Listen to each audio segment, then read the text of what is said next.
All right, explain why the two triangles are congruent. Well, we've got some congruent angles marked in red. We have R as the center of a circle. That means that radius SR, TR, and UR are all congruent because they're the radii of the same circle. So between the green and yellow triangle, we have one pair of congruent sides.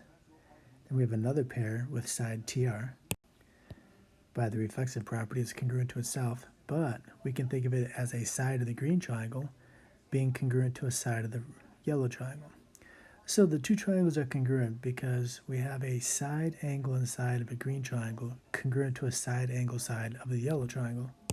So by the SAS congruence theorem, the green triangle, or SRT, is congruent to the yellow triangle, URT. How about number 12? Things look a little more complicated over here. Which triangles are they talking about? Well, there are only two triangles in this picture. It's these two. All right, how can we explain that they're congruent to each other? Let's start with this information, the fact that we got some perpendicular segments here in yellow, here in green. So the yellow ones are there. It says segment MK is perpendicular to segment MN, and the green ones will be over here. Segment KL and segment NL are congruent.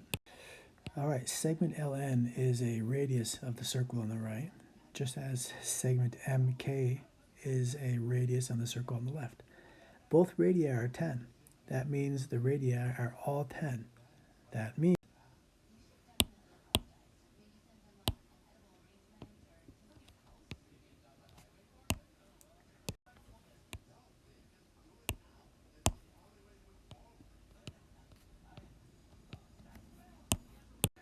therefore, we can explain using the SAS congruence theorem why the blue triangle and the red triangle are congruent. Triangle KMN is congruent to triangle KLN.